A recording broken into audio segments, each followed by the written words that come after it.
मेरा नाम है स्वतंत्र सिवाच और हम कवर कर रहे हैं वेक्टर स्पेसेस को। आज हम वेक्टर सबस्पेस को कवर करेंगे। वेक्टर स्पेस क्या था? वेक्टर स्पेस दो सेट से मिलकर बनता है। वेक्टर स्पेस दो सेट से मिलकर बनता है। एक सेट होता है वेक्टर्स का, दूसरा सेट होता है स्केलर्स का। जो वेक्टर्स का सेट है वो 5 रूल्स को फॉलो करता है, जो अबेलियन ग्रुप भी फॉलो करते हैं। जिन रूल्स को, वो कौन कौन से रूल्स हैं? वो रूल्स थे एसोसिएटिविटी, कम्यूटेटिविटी, इनवर्स, आइडेंटिटी और क्लोजर प्रॉपर्टी। हमने बताया था कि क्लोजर प्रॉपर्टी सबसे इंपॉर्टेंट प्रॉपर्टी होती है इन सब 5 रूल्स में से, जो सबसे ज़्यादा यूज होती है प्रॉब्लम सॉल्विंग के लिए। उसके अलावा जब स्केलर्स को वेक्टर्स के साथ मल्टीप्लाई किया जाता है तो 4 रूल्स फॉलो किए जाते हैं। वो 4 रूल्स बताते हैं कि वेक्टर्स को स्केलर्स के साथ कैसे मल्टीप्लाई किया जा सकता है। क्लोजर प्रॉपर्टी बोलती है कि कोई भी सेट ऑफ वेक्टर्स को अगर आप वी से, वेक्टर सेट वी में से कितने भी वेक्टर्स को आप उठाओगे, v1, 2v3, 5v5, मतलब उनके किसी भी कॉम्बिनेशन को उठाओगे और जो रिजल्ट आएगा, मान लिया v7 आता है, वो वेक्टर भी वेक्टर सेट v में ही बिलोंग करना चाहिए। तो आप किसी स्केलर से अगर आपने मल्टीप्लाई कर रखा है या बिना मल्टीप्लाई किए आप सीधा किसी वेक्टर में ऐड कर रहे हैं, तो जो रिजल्ट आएगा वो सेट v के अंदर ही आना चाहिए। ये है क्लोजर प्रॉपर्टी। इसका यूज हम आज करेंगे वेक्टर सबस्पेसेस को जानने के लिए।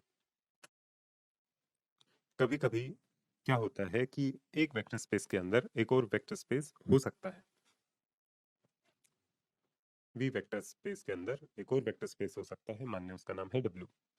जैसे कि हमने पहले पार्ट में देखा था कि एक लाइन भी वेक्टर स्पेस हो सकती है जो ओरिजिन से पास होती हो। जो ओरिजिन होता है वो क्या होता है? आइडेंटिटी एलिमेंट होता है। आइडेंटिटी एलिमेंट क्या होता है? Zero element. अगर कोई लाइन ओरिजिन से पास होती है तो एक वेक्टर स्पेस को बना सकती है। इसी तरीके से हमने लास्ट वीडियो में देखा था कि एक प्लेन है जिसके अंदर ओरिजिन लाई करता है, तो वो भी एक वेक्टर स्पेस बन सकता है। तो यहाँ से हमें क्या देखने को मिल रहा है कि एक बड़े वेक्टर स्पेस में एक छोटा वेक्टर स्पेस भी इसके अंदर है। तो अगर किसी बड़े वेक्टर स्पेस के अंदर, V के अंदर, कोई छोटा वेक्टर स्पेस होता है तो उस W को बोला जाता है वेक्टर सबस्पेस। तो जो जो एलिमेंट्स वेक्टर सबस्पेस W के होंगे, यानी कि जो लाइन के एलिमेंट्स होंगे, वो कुछ प्रॉपर्टीज तो बाय डिफॉल्ट ही फॉलो करते मिलेंगे वेक्टर स्पेस की। क्यों? क्योंकि वेक्टर स्पेस का पार्ट तो वो है ही। तो कुछ प्रॉपर्टीज तो बाय डिफॉल्ट वो फॉलो करते मिलेंगे। जैसे कि कौन सी properties? Associative rule, commutative rule, inverse rule, scalar multiplication के कुछ रूल्स के कुछ रूल्स। तो कुछ रूल्स तो ये ऑटोमेटिकली फॉलो करते मिलेंगे। क्यों? क्योंकि वो बड़े वाले वेक्टर स्पेस का भी तो पार्ट है। पर कुछ रूल्स होंगे जो जरूरी नहीं है कि वो फॉलो करें। कौन से रूल्स? जैसे कि जरूरी नहीं है कि हर एक लाइन ओरिजिन से पास करे। तो जो आइडेंटिटी प्रॉपर्टी होती है वो जरूरी नहीं है हर लाइन फॉलो करे, हर लाइन ओरिजिन से पास करे। ये लाइन भी एक लाइन है पर ये वेक्टर स्पेस नहीं हो सकती, या वेक्टर सबस्पेस नहीं हो सकती, क्योंकि ये ओरिजिन से पास नहीं कर रही है। दूसरी बात, क्लोजर प्रॉपर्टी। क्लोजर प्रॉपर्टी जरूरी नहीं है कि अगर हम एक लाइन का एक सेगमेंट ले लेते हैं, पूरी लाइन नहीं लेते हैं, अगर इस लाइन को हम यहाँ से यहाँ तक लेते हैं तो ये ओरिजिन में भी है, ये एक लाइन भी है, और पूरी लाइन नहीं है, लाइन सेगमेंट है। तो क्योंकि एक लाइन सेगमेंट इसके सारे कॉम्बिनेशंस को पूरा नहीं कर सकता कि इस वेक्टर में अगर इस वेक्टर को ऐड करेंगे तो ये वेक्टर कहीं यहाँ पे आएगा, तो वो तो इससे बाहर आ जाता है इस सेगमेंट से। इसका मतलब ये क्लोजर प्रॉपर्टी को होल्ड नहीं करेगा। पर अगर ये कंप्लीट लाइन है माइनस इनफाइनाइट से प्लस इनफाइनाइट तक, तो तभी क्लोजर प्रॉपर्टी को होल्ड करेगा। तो इसका मतलब जो वेक्टर सब स्पेस होगा उसको आइडेंटिटी प्रॉपर्टी और क्लोजर प्रॉपर्टी केवल एडिशन के लिए नहीं, स्केलर मल्टीप्लिकेशन में भी। मतलब कि अगर कोई वेक्टर है, मान लिया W1 वेक्टर है, तो वो अगर W2 में ऐड करते हैं और जो W3 वेक्टर आता है वो W3 वेक्टर भी वेक्टर सबस्पेस का पार्ट होना चाहिए। और अगर कोई स्केलर मल्टीपल है, W1 का या W2 का या किसी भी एलिमेंट का जो W के अंदर है उसका स्केलर मल्टीपल है तो वो भी W के अंदर ही होना चाहिए, ये क्लोजर प्रॉपर्टी बोलती है।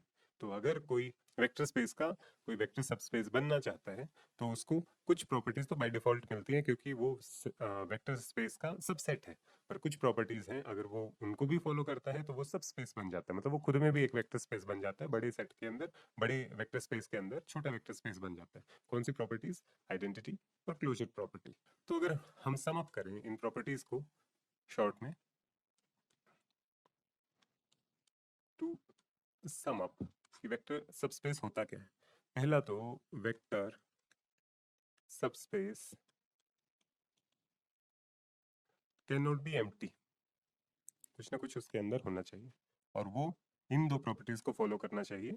पहला तो identity element element should belong to vector subspace, मतलब आइडेंटिटी एलिमेंट वेक्टर सबस्पेस का पार्ट होना चाहिए। दूसरी बात, क्लोजर प्रॉपर्टी को फॉलो होना चाहिए। जब वेक्टर एडिशन करते हैं W1 plus W2 equal to W3, तो अगर W1 वेक्टर सबस्पेस से उठाया है, W2 भी वेक्टर सबस्पेस से उठाया है, तो जो उनका कॉम्बिनेशन बनेगा W3 वो भी वेक्टर सबस्पेस के अंदर होना चाहिए। या फिर हमने कोई वेक्टर उठाया और उसको कोई स्केलर मल्टीप्लिकेशन कर दिया उसका, जैसे अल्फा W1 हो गया या फिर बीटा W2 हो गया, या फिर इसी तरीके से किसी भी वेक्टर के साथ हमने स्केलर को मल्टीप्लाई किया है तो वो भी W के अंदर ही रहना चाहिए। तो ये क्लोजर प्रॉपर्टी होती है, ये फॉलो होनी चाहिए वेक्टर एडिशन और स्केलर मल्टीप्लिकेशन दोनों में, और जो आइडेंटिटी एलिमेंट है वो भी उसी सबस्पेस का पार्ट होना चाहिए। तो अगर ये दो प्रॉपर्टी, आइडेंटिटी की प्रॉपर्टी और क्लोजर की प्रॉपर्टी वेक्टर एडिशन और स्केलर मल्टीप्लिकेशन में, ये प्रॉपर्टीज सेटिस्फाई हो जाती हैं तो बाकी प्रॉपर्टीज ऑटोमेटिकली सेटिस्फाई रहती हैं क्योंकि वो वेक्टर स्पेस का एक सबसेट होता है। तो ये हमारा वेक्टर सबस्पेस को कवर करता है ये पार्ट। Thank you.